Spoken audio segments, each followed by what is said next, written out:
மூணாறில் போக்குவரத்து கட்டுப்பாடுகள் ஏற்படுத்தி மாற்றுப்பாதையில் வாகனங்கள் திருப்பிவிடப்பட்டதோடு மூணார் காவல் நிலையம் அருகிலுள்ள பாலம் ஆபத்தாக மாறியுள்ளது. குறுகிய பழமையான பாலத்தில் ஏராளமான வாகனங்கள் கடந்து செல்வது ஆபத்தாக மாறியுள்ளது. மூணார் பழைய மூணார் சாலையில் மண் சரிவு ஏற்பட வாய்ப்புள்ளதை தொடர்ந்து கடந்த தினம் முதல் மூணாறில் போக்குவரத்து கட்டுப்பாடுகள் காவல்துறையினர் நடைமுறைப்படுத்தினர். பழைய மூணாறிலிருந்து மாற்றுப்பாதை வழியாக வாகனங்கள் திருப்பிவிடப்பட்டன. மூணார் காவல் நிலையம் அருகிலுள்ள சிறிய பாலம் வழியாகத்தான் வாகனங்கள் கடந்த தினம் முதல் திருப்பிவிடப்பட்டது. பழமையான குறுகிய பாலத்தில் ஏராளமான வாகனங்கள் கடந்து செல்வது ஆபத்தாக மாறியுள்ளது. கடந்த தினம் முதல் நூற்றுக்கணக்கான வாகனங்கள் இது வழியாக கடந்து செல்கின்றன. மட்டுமல்லாது எடை கூடிய வாகனங்களும் தொடர்ச்சியாக இது வழியாக கடந்து செல்வது பாலத்துக்கு ஆபத்தாக மாறியுள்ளது. வாரமாக மூணாறில் கனமழை அதிகமாக பெய்ஞ்சிட்டு இருக்கிறதுனால சாலைகள் போக்குவரத்து நெரிசலால் இருக்குது.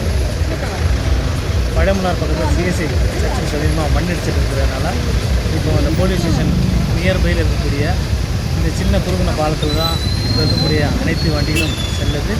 இந்த பாலம் ரொம்ப உடஞ்சி டேமேஜாக இருக்குது. உடனடியாக இந்த அரசாங்க அதிகாரிகள் இதை கவனத்தில் கொண்டு சீர் செய்ய வேண்டும் என கேட்டுக்கொள்கிறேன். மூணாறு சிஎஸ்ஐ சர்ச்சுக்கு நேராக என்ஹெச் வேலை செய்கிற இடத்துல மழை பெஞ்சதுனால அந்த ஜேசிபி வச்சு வேலை செஞ்சதுனால மண் சரிவு ஏற்பட்டதுனால மூணாறில் ரோடை மாற்றி அமைச்சிருக்காங்கன்னா வழியை போக்கு மாற்றி வச்சுருக்காங்க. இப்போதைக்கு நமக்கு தேவியிலும் மூணாருக்கு வர வழியில் இந்த பிடபிள்யூடி பாலம் அந்த வழியாக தான் வண்டிகள்லாம் போய்கிட்டு இருக்கு. இந்த பாலமும் ஒரு அபகட ரீதியில் தான் இருக்குது. அந்த கைவிரியெல்லாம் போய் அதுவும் கொஞ்சம் அபகட ரீதியாக இருக்குது.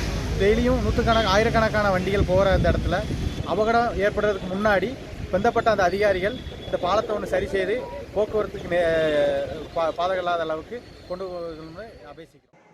பழமையான பாலம் என்பதால் பாலத்தின் அடிப்பகுதிகளும் சேதமடைந்த நிலையில் காணப்படுகின்றன. இந்த நிலையில் அதிகமான வாகனங்கள் கடந்து செல்வது பாலத்துக்கு ஆபத்தாக மாறியுள்ளது. மட்டுமல்லாது குறுகிய பாலத்தில் பெரிய வாகனங்கள் கடந்து செல்வதற்கு நீண்ட நேரம் தேவைப்படுவதால் இரண்டு பக்கங்களிலும் நீண்ட நேரம் போக்குவரத்து நெரிசலும் அதிகரித்துள்ளது. போக்குவரத்து நெரிசல் மூலம் பொதுமக்கள் சிரமப்பட்டு வரும் நிலையில் உடனடியாக போக்குவரத்து நெரிசலுக்கு தீர்வு காண அதிகாரிகள் நடவடிக்கை எடுக்க வேண்டும் என்றும் கோரிக்கை வலுவடைந்துள்ளது.